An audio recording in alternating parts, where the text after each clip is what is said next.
दोस्तों, आज मैं आप लोगों के लिए लाया हूँ एक ऐसी इंडोनेशियन हॉरर मूवी जो सच्ची घटना पे आधारित है। मूवी का नाम है के एंड द डांसिंग विलेज और ये मूवी इस टाइम पे इंडोनेशिया में धमाल मचा रही है। वीडियो में आगे बढ़ने से पहले हम बात करते हैं कि आखिर वो सच्ची घटना क्या थी और इस वक्त इंडोनेशिया में इस मूवी को लेके बवाल क्यों मच रहा है। दोस्तों, 2009 में ट्विटर पे सिंपल मैन नाम के एक आदमी ने एक स्टोरी को लिखा था। वो कहानी एक सच्ची घटना थी जो उस कहानी लिखने वाले के दोस्त के साथ हुई थी।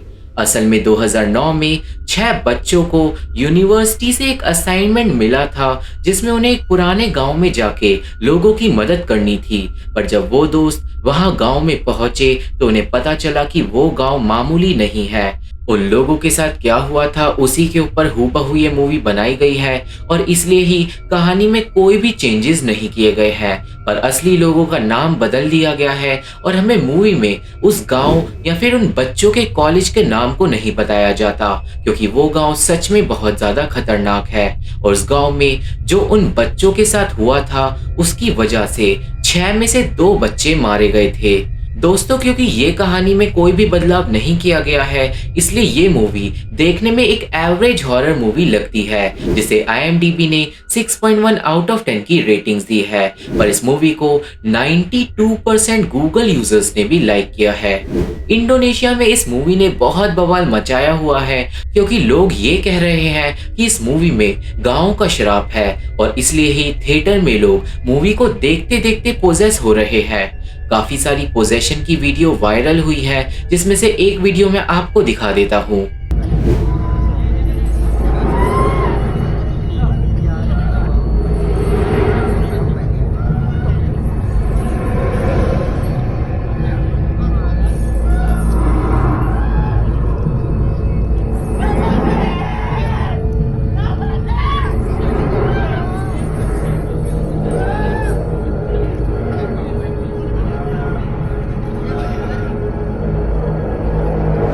तो वीडियो में बस इतना पता चल रहा था कि किसी इंसान को मूवी देखते देखते कुछ हो गया और लोगों ने उसके आसपास भीड़ लगा ली। दोस्तों, ये श्राप वाली बात कितनी ज्यादा सच्ची है इसका कोई भी सबूत नहीं है, पर ये बात तो बिल्कुल सच्ची है कि जो इस मूवी में आज आप लोग देखने वाले हो वो सच में 6 लोगों के साथ हो चुका है। तो आप लोग वीडियो को पूरा लास्ट तक देखना। चैनल पे नए हो तो चैनल को सब्सक्राइब जरूर कर देना, क्योंकि आज की इस वीडियो में हम KKN the dancing village movie को समझते हुए इसके बारे में कुछ बात करने जा रहे हैं। और अब हम इसी के साथ चलते हैं सीधा वीडियो की तरफ।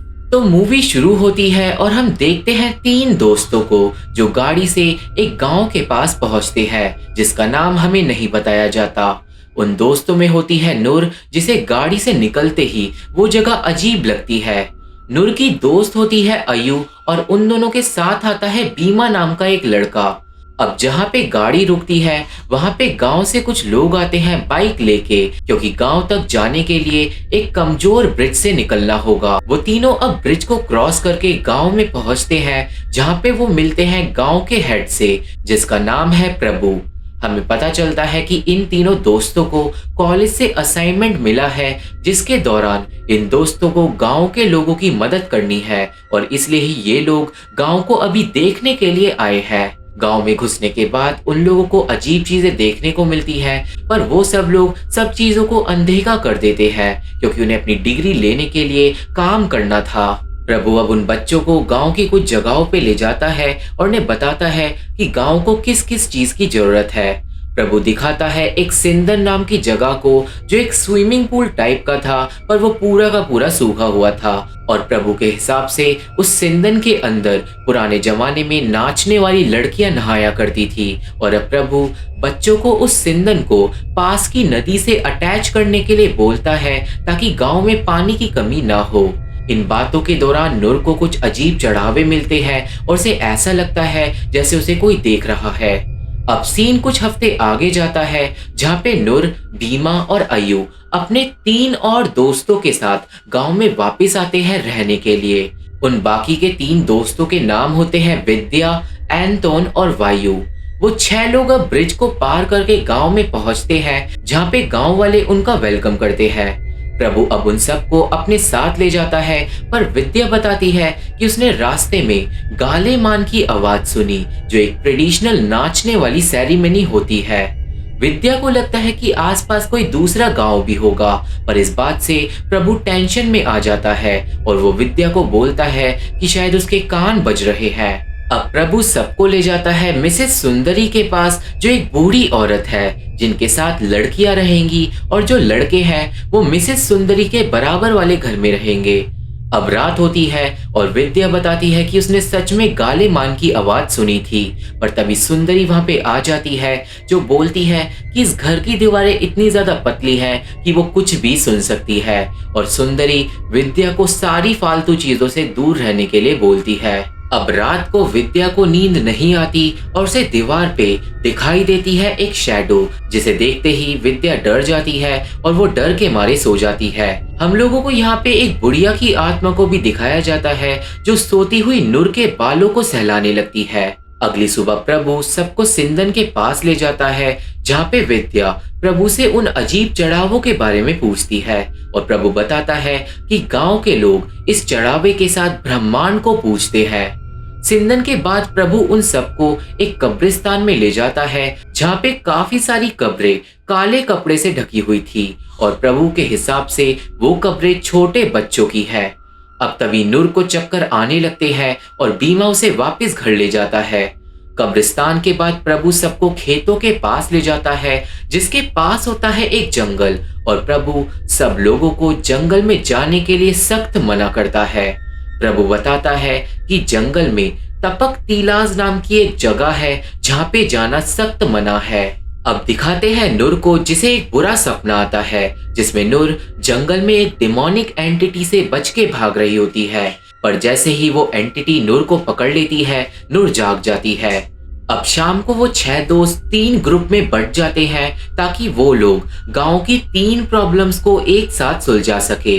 पर यहाँ पे अयु बीमा को अपने साथ जानबूझकर टीम में ले लेती है, क्योंकि अयु बीमा को पसंद करती है, पर जो बीमा है वो विद्या को पसंद करता है, और इसलिए ही जो अयु है वो बीमा को विद्या से अलग करना चाहती है। अब अगले दिन अयु और बीमा खेतों में काम कर रहे होते हैं, जब बीमा को जंगल में से कुछ आवाजें आती है, और वो जंगल में जाके चेक भी करता है, पर उसे कुछ भी नहीं मिलता। दूसरी तरफ विद्या और नूर को दिखाते हैं, जो नोटिस करते हैं कि इस गांव में कोई भी बच्चा नहीं है।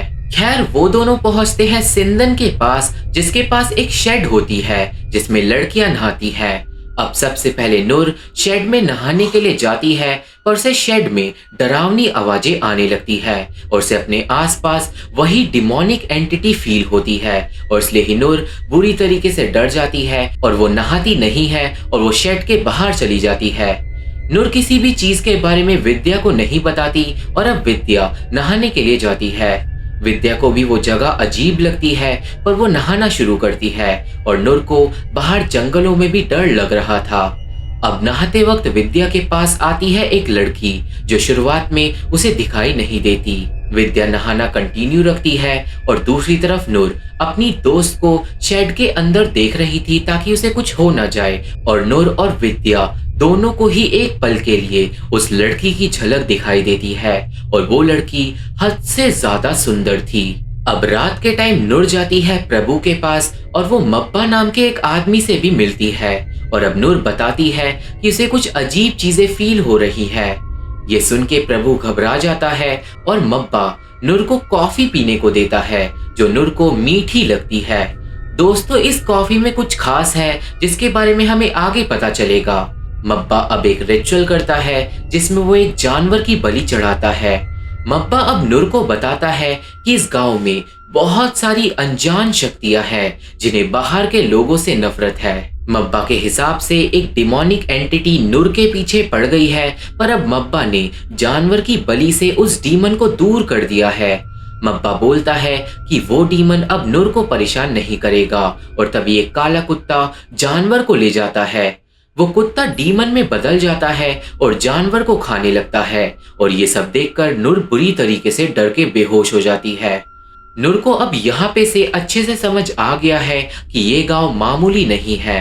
हमें फिर से उस बुढ़िया की आत्मा को नूर के पास दिखाते हैं और इस बुढ़िया की आत्मा का राज हमें मूवी के बिल्कुल एंड में पता चलेगा। अब उसी सेम रात को नूर को एक सपना आता है जिसमें वो देखती है विद्या को, जो अपने ऊपर एक बड़े से सांप को लपेट लेती है। इसके बाद दिखाते हैं विद्या को जिसकी आंख खुल जाती है और वो घर के बाहर जाती है जहां पे उसे मिलती है नूर। नूर बड़े ही अजीब तरीके से खड़ी थी और अचानक ही वो नाचना शुरू कर देती है, बिल्कुल एक सांप की तरह। विद्या डर जाती है और वो नूर को होश में लाने की कोशिश करती है। सीन जाता है लड़कों पे जो उस जगह पे पहुंचते हैं जहाँ पे नूर नाच रही थी। और दोस्तों, हम लोग यहाँ पे देखते हैं कि असल में नूर नहीं, विद्या नींद में डांस कर रही थी और असल में नूर तो चैन की नींद घर के अंदर सो रही थी। कहने का मतलब, जो भी विद्या ने अभी अभी देखा, जो नूर के साथ हुआ और जो विद्या के साथ हुआ, वो सब कुछ विद्या के सपने में हो रहा था और नूर का सपना यहाँ पे कभी आया ही नहीं। अब अगले दिन मब्बा आयु, विद्या और वायु को बुलाता है और उन्हें कॉफी पिलाता है। वो कॉफी आयु और वायु को बहुत ज्यादा कड़वी लगती है, पर विद्या को वो कॉफी मीठी लगती है। इस सीन को देखकर हम लोग समझ जाते हैं कि ये कॉफी उन्हीं लोगों को मीठी लगती है जिनके पीछे कोई आत्मा पड़ी होती है। मब्बा विद्या को भी यहाँ पे बता देता है कि उसके पीछे भूत पड़ा हुआ है और फिर मब्बा विद्या को एक टीका लगाता है जो आत्माओं को दूर रखेगा। इसके बाद प्रभु विद्या को सब कुछ समझाता है कि ये गांव आत्माओं से भरा हुआ है, पर प्रभु अगर उन लोगों को गांव में लेके आया है तो वो उन लोगों की पूरी रक्षा भी करेगा। अब दिखाते हैं एंटोन और नूर को, जहाँ पे एंटोन बताता है कि बीमा कुछ अजीब बिहेव कर रहा है और एंटोन को रात में बीमा के कमरे से लड़की की आवाजें आती है। एंटोन नूर को बीमा के कमरे में ले जाता है जहाँ पे बिस्तर के नीचे उन्हें मिलता है वही अजीब चढ़ावा और फिर अचानक ही एक सांप बीमा के सामान में से निकलता है और ये साफ था कि कोई आत्मा बीमा के पीछे भी पड़ गई है। रात के टाइम प्रभु सारे लोगों को एक नए बड़े घर में ले जाता है जहाँ पे वो सारे दोस्त एक साथ रह सकते हैं। थोड़ी देर बाद हमें बीमा को जंगल में जाता हुआ दिखाते हैं, मतलब बीमा सच में किसी और के कहने पे चल रहा है। अब विद्या को दिखाते हैं जो घर में इधर उधर घूम रही थी और उसे मिलती है नूर जो नमाज पढ़ रही थी, पर एक ही मिनट बाद विद्या को नूर दूसरी जगह पे मिलती है जिससे विद्या के होश बुरी तरीके से उड़ जाते हैं। विद्या के दोस्त उसे संभालते हैं और उसे पानी वगैरह देते हैं, पर फिर विद्या के गले में से निकलता है बालों का एक गुच्छा जिससे विद्या और ज्यादा डर जाती है। अब अगले दिन नूर अय्यू और बीमा को लड़ता हुआ देखती है और वो छुप के उनकी बातें सुनने लगती है, जहाँ पे बीमा अय्यू पे गुस्सा कर रहा था। गुस्से का कारण था एक कड़ा जो बीमा ने आयु को दिया था विद्या को देने के लिए, पर आयु ने उस कड़े को गुमा दिया है। अब यहाँ से हमें फिर से विद्या को दिखाते हैं जो अपने घर में नॉर्मली घूम रही थी और उसे डर भी लग रहा था, क्योंकि जब से अजीब चीजें होना शुरू हुई हैं सारे के सारे दोस्तों को डर लग रहा है कि कुछ ना कुछ उनके साथ गलत हो जाएगा। हमें दूसरी तरफ एक बूढ़े गांव वाले को दिखाते हैं जो विद्या को देखकर डर जाता है क्योंकि उसे विद्या की जगह एक सांप दिखाई देता है। खैर, जब वो बुढ़ा सब लोगों को ये बात बताता है तो सब लोग उस बुढ़े को पागल समझते हैं, पर अब इन सारे हादसों की वजह से प्रभु समझ गया था कि अब उन सारे बच्चों की जान खतरे में है और इसलिए ही शाम को प्रभु नूर को बुलाता है और उन्हें ये गांव छोड़ने के लिए बोलता है।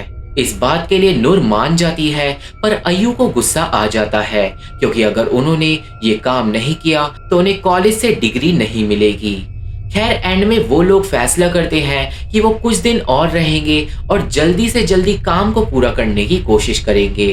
अब ये फैसला करने के बाद बीमा के बिहेवियर में और ज्यादा चेंज आ जाता है और अब वो अपने सारे दोस्तों से अकड़ के बात करता है और नूर जानती थी कि बीमा के साथ कुछ बहुत गलत हो रहा है। अब अगले दिन इन्वेस्टिगेशन करने के लिए नूर जाती है खेतों के पास जहाँ पे अय्यू और बीमा को काम करना था, पर नूर को वहाँ पे दोनों ही नहीं मिलते। नूर अब उन दोनों को ढूंढते हुए जंगल में जाती है और दूसरी तरफ हम लोग देखते हैं बीमा को जो एक बंद जगह पे एक पूल के अंदर नेकेड बैठा हुआ था। पूल में अब उसके पास अय्यू आती है और वो भी नेकेड थी। अयु अब बीमा के साथ पूल में इंटीमेट होती है और वो दोनों एक पवित्र जगह को गंदा कर देते हैं। अब नूर को दिखाते हैं जो जंगल में उसी तपक तीलाज नाम की जगह पे पहुंचती है और फिर नूर को एक शेड मिलती है जिसमें से निकलते हैं बीमा और अयु, जिन्हें देखकर नूर चौंक जाती है। सीन जाता है पास के एक शहर में जहाँ पे विद्या और वायु सामान लेने के लिए आए हुए थे। बाजार में जब लोगों को पता चलता है कि वो दोनों उस गांव में रह रहे हैं तो बाजार में सब लोग उन लोगों को जल्दी से जल्दी उस गांव से निकलने के लिए बोलते हैं। लोगों के हिसाब से वो गांव बाहरी लोगों के लिए जानलेवा है और उस गांव के जो आसपास जंगल है उसके अंदर रात में जाना खतरे से खाली नहीं है। पर जब वायु और विद्या वापस गांव जाते हैं तो वो रात के टाइम उसी जंगल से निकलते हैं। रास्ते में उन दोनों की बाइक खराब हो जाती है और वो दोनों जंगल में फंस जाते हैं। जंगल में उन दोनों को एक बुढ़ा मिलता है जिससे वो दोनों मदद मांगते हैं। वो बूढ़ा उन दोनों को अपने साथ ले जाता है जहाँ पे वायु और विद्या अब और ज्यादा लोगों से जंगल में मिलते हैं और उन्हें पता चलता है कि जो बुढ़ा उन्हें मिला है वो जंगल के एक कस्बे में रहता है। जंगल में वो कस्बा बहुत ही ज्यादा सुंदर लग रहा था जहाँ पे गालेमा की सेरेमनी चल रही थी। मतलब विद्या ने इसी जगह की आवाज सुनी थी। वहां पे सब लोग नाच गा रहे थे और खाना भी बहुत ही ज्यादा टेस्टी था जिसे वायु बहुत ज्यादा खुश होता है। थोड़ी देर बाद डांस फ्लोर पे आती है वही अप्सरा जैसी दिखने वाली लड़की जो विद्या को नहाते वक्त दिखी थी। वो लड़की बहुत ही सुंदर डांस करती है पर विद्या उसे पहचान जाती है। विद्या उस लड़की से डरने लगती है और वो वायु को जल्दी से जल्दी बोलती है निकलने के लिए। वायु को वहां पे बहुत ज्यादा मजा आ रहा था पर तभी वो बूढ़ा वहां पे आता है और उन्हें बताता है कि उनकी बाइक ठीक हो गई है। वायु अब उस कस्बे में से कुछ खाने की चीजें पैक कर लेता है और फिर वो दोनों वहां से चले जाते हैं। पर जाते वक्त कस्बे के सारे लोग उन्हीं दोनों को घूर रहे थे। मतलब कुछ ना कुछ गड़बड़ तो जरूर थी। सीन जाता है नूर पे जिसके सामने रो रहे थे बीमा और अयु और वो दोनों बताते हैं कि उन्होंने तपक तीलास की पवित्र जगह पे क्या किया और नूर उन दोनों पे बहुत ज्यादा गुस्सा करती है। दूसरी तरफ विद्या और वायु वापस आ जाते हैं और वायु सब लोगों को बताता है कि उनके साथ जंगल में क्या हुआ। वायु अब अपने दोस्तों को खाना देता है जो वो कस्बे से लाया था पर वो खाना एक बंदर के कटे हुए सर में बदल जाता है और इसका मतलब वो दोनों जिन लोगों से जंगल में मिले थे वो लोग जिंदा नहीं थे। अब आप लोग यहाँ पे समझ ही रहे होंगे कि धीरे धीरे इन लोगों के साथ उस गांव में चीजें इंटेंस होती गई और इससे पहले ये लोग उस गांव से निकल पाते उन लोगों के साथ कुछ भयानक हो गया। अब उसी रात को नूर अपनी इन्वेस्टिगेशन आगे बढ़ाती है और वो अपने दोस्तों के सामान में छानाबीनी करने लगती है। पर तभी नूर के पास आती है विद्या। नूर विद्या को देखते ही समझ जाती है कि उसे किसी ने पोजेस कर रखा है और फिर जो भी आत्मा उन लोगों के पीछे पड़ी हुई है वो नूर को धमकी देती है कि वो अपनी टांग उस आत्मा के काम में ना अड़ाए। नूर पोजेस्ड विद्या की इस धमकी से डर जाती है और फिर विद्या वहां से चली जाती है। पर नूर अच्छे से जानती थी कि वो उसकी दोस्त विद्या नहीं थी और वो ये भी जानती थी कि तपक तीलाज में जो बीमा और अयु ने किया ये उनकी गलती नहीं थी। अब इसके बाद नूर जाती है बीमा से बात करने के लिए और अब बीमा बताता है कि उसके साथ क्या हुआ था। हमें अब पता चलता है कि एक रात को बीमा को सपना आया था जिस सपने में वो जंगलों के अंदर गया था और वहां पे उसे वही सुंदर लड़की मिली थी और साथ में उसे सपने में दिखी थी विद्या जिसके ऊपर सांप लिपटे हुए थे। सपने में उस सुंदर लड़की ने बीमा को बताया था कि उसका नाम है दावू और उसने ये भी बताया था कि विद्या को गांव की आत्माओं ने एक बड़े काम के लिए चुना है पर दावू विद्या को बचा सकती है अगर बीमा उसका एक काम करे। विद्या को बचाने के लिए बीमा दावू का कोई भी काम करने को रेडी होता है और फिर दावू बीमा को भेजती है तपक तीलास पे जिसके स्विमिंग पूल के पास बीमा को मिलता है एक सोने का कड़ा। दावू वो कड़ा बीमा को विद्या को देने के लिए बोलती है क्योंकि वो कड़ा ही विद्या को बचाएगा और यहाँ पे दावू बीमा को प्रॉमिस करती है कि वो विद्या को कुछ भी नहीं होने देगी पर सिर्फ एक शर्त पे कि जो बीमा है उसे हर रात जंगल में आना होगा दावू से मिलने के लिए। पर क्यों ये दावू नहीं बताती। दावू ये भी बोलती है कि अगर हर रात बीमा उससे मिलने के लिए आता रहेगा तो दावू बीमा को बदले में कुछ भी दे देगी। ये सारी बातें सुनने के बाद नूर समझ जाती है कि दावू एक जिन है और बीमा ने एक जिन के साथ सौदा किया है। और हमें ये भी पता चलता है कि बीमा ने दावू से बदले में विद्या का प्यार मांगा था। अब अगले दिन हमें विद्या को दिखाते हैं जिसे घर में कोई भी नहीं मिलता और एंड में उसे नूर बैठी हुई मिलती है। और जब विद्या नूर के पास जाती है तो अचानक ही नूर विद्या को पकड़ लेती है। हम लोग देखते हैं कि नूर को उसी बुढ़िया की आत्मा ने पोजेस करा हुआ है जिसे हम लोग स्टार्टिंग से देख रहे हैं।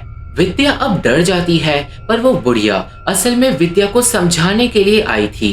वो बुढ़िया बताती है कि तुम 6 लोगों में से 2 लोगों ने एक ऐसा पाप किया है जिसका अंजाम उनकी मौत का कारण बनेगा। पर वो बुढ़िया विद्या को इन सब चीजों से दूर रहने के लिए बोलती है और उस बुढ़िया के हिसाब से जितना ज्यादा विद्या खुद पर फोकस करेगी, मतलब वो खुद को बचाने की कोशिश करेगी उन आत्माओं से, उतना ज्यादा चांसेस है कि वो इस जगह से जिंदा बच के निकल जाएगी। और फिर उस बुढ़िया की आत्मा ये सब बताने के बाद नूर का शरीर छोड़ देती है। अब थोड़ी देर बाद नूर को होश आता है और अब उसे जल्दी से जल्दी कुछ करना था। नूर फिर से छानाबीनी करती है और उसे विद्या के सामान से वो सोने का कड़ा मिलता है और साथ ही साथ एक ग्रीन चुन्नी उसे मिलती है आयु के बैग से। वो ग्रीन चुन्नी असल में जिन की होती है और अब नूर इस बारे में जाके बात करती है आयु से। अब नूर को पता चलता है कि जब बीमा ने आयु को वो सोने का कड़ा दिया था तो आयु ने वो कड़ा खुद के लिए रख लिया था। पर फिर एक दिन उसके सामने एक सुंदर लड़की आई। वो सुंदर लड़की असल में दावू थी जिसने आयु से वो कड़ा विद्या के बैग में डलवा दिया और बदले में दावू ने आयु को अपनी चुन्नी दी जो एक ऐसी मैजिकल चुन्नी है जो बीमा को आयु के प्यार में डुबा सकती है। और उसी चुन्नी का इस्तेमाल करके आयु ने बीमा को अपने प्यार में डुबा लिया था और फिर वो दोनों इन्हीं सब चीजों के बाद पवित्र जगह पे इंटीमेट हुए थे। ये सब सुनकर नूर को और ज्यादा गुस्सा आ जाता है क्योंकि दावू ने बीमा और आयु दोनों को अपने झांसे में फंसा लिया था और अब उन दोनों ने जिनके साथ सौदा कर लिया था। अब रात को नूर सबको बोलती है कि अब चाहे कुछ भी हो जाए वो कल ही सुबह ये गांव छोड़ देंगे, चाहे उन्हें डिग्री मिले या फिर ना मिले। सब लोग बहुत ज्यादा दुखी हो जाते हैं क्योंकि अब उन्हें डिग्री नहीं मिलेगी। पर जब रात को सब लोग सो जाते हैं तो विद्या देखती है बीमा को जो फिर से जंगल में जा रहा था। विद्या बीमा का पीछा करती है और वो पहुंचती है तपक तिलास पे। वहां पे उसे बीमा नहीं मिलता और अब वो डरते हुए आगे बढ़ती है। विद्या अब उस शेड के पास जाकर अंदर झांक कर देखती है और उसे दिखाई देती है दावू जिसके ऊपर सांप लिपटे हुए थे। इसके बाद विद्या देखती है कि उस जिन ने बीमा को उसी स्विमिंग पूल के अंदर बांध रखा है और अब वो जिन बीमा के साथ इंटीमेट होती है। और यहाँ पे हमें उस जिन का असली चेहरा दिखाया जाता है जो बिल्कुल एक सांप की तरह होता है। ये सब देखकर विद्या डर के भागती है पर तभी जंगल की आत्माएं उसे पकड़ लेती हैं और उसे पकड़कर ले जाती हैं तपक तिलाज में। वो जगह अब बिल्कुल नई हो गई थी और अब विद्या के पास आती है दावू। दावू विद्या को बोलती है कि वो उसे मार नहीं सकती क्योंकि उसने बीमा को वादा किया है। पर अब दावू विद्या को अपने साथ रुकने के लिए बोलती है और दावू वादा करती है कि अगर बीमा उसके साथ रहेगी तो दावू उसे बहुत ज्यादा खुश रखेगी। विद्या डर के वहां से भागती है पर आत्मा उसे पकड़ लेती है। अब दूसरी तरफ हमें नूर को दिखाते हैं जो देखती है कि विद्या गायब हो गई है और साथ ही साथ आयु को कुछ बहुत ही ज्यादा बुरा हो जाता है। आयु का शरीर बिल्कुल ऐसा हो जाता है जैसे उसकी आत्मा उसके शरीर से बाहर निकल गई है और सब लोग बहुत ज्यादा परेशान हो जाते हैं। अब विद्या को दिखाते हैं जहाँ पे उसके आसपास आत्माएं नाचने लगती है। पर बात इतनी सी नहीं थी क्योंकि विद्या देखती है अपनी दोस्त आयु को जो दावू बनकर नाचना शुरू कर देती है। सारी आत्माएं अब डिमोनिक बन के नाचने लगती है और गाना बजने लगता है और आयु भी लगातार नाचती रहती है। दूसरी तरफ नूर प्रभु को बता देती है कि बीमा और आयु ने दावू के साथ सौदा किया है। प्रभु भी ये बात सुनकर रोने लगता है और फिर गांव वाले बीमा और विद्या को ढूंढने के लिए जंगल में निकल जाते हैं। अब मब्बा को बुलाया जाता है और जब मब्बा वहां पे आता है तो वो देखता है उस कड़े और जिन की चुन्नी को। मब्बा बताता है कि दावू किसी का नाम नहीं है और ये जो कड़ा है ये आत्माओं की रानी का है। मब्बा बताता है कि दावू एक औहदा है जो सबसे अच्छी नचनिया को दिया जाता है और असल में जो उस जिन का असली नाम है वो है बदारा वूही। मब्बा अब आगे बताता है कि बदारा वूही ने इस वक्त अयु, बीमा और विद्या की आत्माओं को अंगकारा मुर्का नाम की एक जगह पे कैद कर रखा है और इसलिए अयु का शरीर ठंडा पड़ गया है क्योंकि उसकी आत्मा उसके शरीर में नहीं है। मब्बा बताता है कि अगर बदारा वूही उनकी आत्माओं को नहीं छोड़ेगी तो वो तीनों जल्दी ही मारे जाएंगे। मब्बा अब उसी काले कुत्ते वाले डीमन को बुलाता है और वो उसे जंगलों में भेज देता है क्योंकि एक डीमन ही डीमन से लड़ सकता है और हो सकता है कि वो डीमन अंगकारा मुर्का में जाके उन आत्माओं को बचा सके। सीन वापस विद्या पे जाता है जो आत्माओं के बीच में फंसी हुई थी और अयो भी रोते रोते नाच रही थी क्योंकि उसके हाथ पैर रुक ही नहीं रहे थे। पर अचानक ही वो काला कुत्ता तपक तिलास के बाहर आ जाता है और बदारा वूही नाच गाना रोक देती है। अब क्योंकि बदारा वूही ने वादा किया था कि वो विद्या को प्रोटेक्ट करेगी इसलिए आत्माएं उसे जाने देती है। विद्या अयु की आत्मा की तरफ देखती है जो फंस चुकी थी और विद्या जानती थी कि अगर उसे खुद को बचाना है तो उसे अयु को वहीं पे छोड़ना होगा। विद्या अब वहां से भाग जाती है और विद्या के जाते ही अयु फिर से रोते रोते नाचना शुरू कर देती है और दूसरी तरफ गांव वालों को बीमा का बिना आत्मा वाला शरीर मिल जाता है और नूर फूट फूट के रोने लगती है। अगली सुबह तक विद्या वापस आ जाती है पर अब अयु और बीमा हिल भी नहीं रहे थे। उन दोनों की बस सांसें चल रही थी और अब विद्या बताती है कि उसने बीमा की आत्मा को बदारा वूही के साथ देखा था और बदारा वूही बीमा की आत्मा के साथ जबरदस्ती कर रही थी।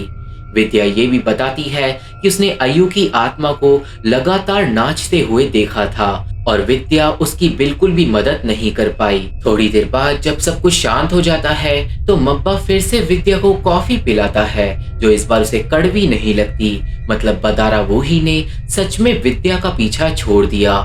मब्बा बताता है कि बीमा की आत्मा अब हमेशा बदारा वूही के साथ रहेगी और अयो की आत्मा को अब उस चुड़ैल ने दावू का ओहदा दे दिया है और इसलिए अब अयो को लगातार नाचना होगा और इसमें उनकी मदद कोई भी नहीं कर सकता।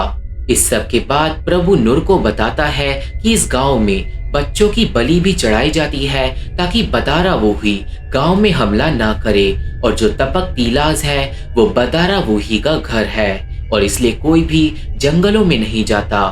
प्रभु नूर से माफी मांगता है क्योंकि वो उसके दोस्तों को बचा नहीं पाया और फिर वो बचे हुए 4 दोस्त गांव से चले जाते हैं। हमें इसके बाद बताया जाता है कि बीमा और अयु के शरीर को हॉस्पिटल ले जाया गया था पर बीमा 4 दिन बाद मर गया था और अयु 3 महीने कोमा में रहने के बाद मर गई थी। मूवी की एंडिंग में हमें नूर को दिखाते हैं जो अपनी इस कहानी को एक जर्नलिस्ट को सुनाकर खत्म करती है और एंड में नूर यही बोलती है कि इस कहानी को जब दुनिया के सामने लाया जाए तो उन लोगों का असली नाम, गांव का नाम और कॉलेज का नाम यूज ना करा जाए। सीन यहाँ से कुछ सालों आगे जाता है जहाँ पे नूर एक प्रीस्ट से जाके बातें करती है और हमें पता चलता है उस बुढ़िया की आत्मा के बारे में। हमें पता चलता है कि वो बुढ़िया की आत्मा असल में खुद को नूर की गार्डियन एंजल बना चुकी है और इसलिए ही वो बुढ़िया की आत्मा नूर को अभी तक प्रोटेक्ट कर रही है और वो आत्मा नूर के ऊपर कोई भी आंच नहीं आने देगी और यही रीजन था कि उस गांव में नूर के साथ कुछ भी बुरा नहीं हुआ था। और इसी के साथ मूवी यहीं पे खत्म हो जाती है। तो ये थी explanation KKN the dancing village movie की और मुझे आशा है कि आप सभी को ये मूवी समझ आ गई होगी और मेरी वीडियो पसंद आई होगी। दोस्तों आज भी अयो और बीमा की आत्माएं फंसी हुई है पर उनके असली नाम कुछ और है और वो गांव कहाँ है ये भी कोई नहीं जानता। पर ये कहानी एक बहुत ही ज्यादा टेरिफाइंग रियल स्टोरी थी और मुझे आशा है ये आपको काफी ज्यादा पसंद आई होगी। ये मूवी देखनी है तो आप लोगों को मेरा टेलीग्राम चैनल ज्वाइन करना होगा। मेरे फेसबुक पेज का लिंक, इंस्टा का लिंक, स्नैपचैट का लिंक और बाकी सारे लिंक डिस्क्रिप्शन बॉक्स में मौजूद है। तो अगर आप लोग मेरे से जुड़ना चाहते हो तो आप लोग मेरे को वहां पे फॉलो जरूर कर सकते हो। वीडियो पसंद आई हो तो वीडियो को लाइक करके और चैनल को सब्सक्राइब करके हमारा सपोर्ट जरूर करना क्योंकि इन्हीं चीजों से हमें हेल्प मिलती है। और मैं आप लोगों से मिलता हूँ अपनी अगली वीडियो में। तब तक के लिए थैंक यू, बाय बाय।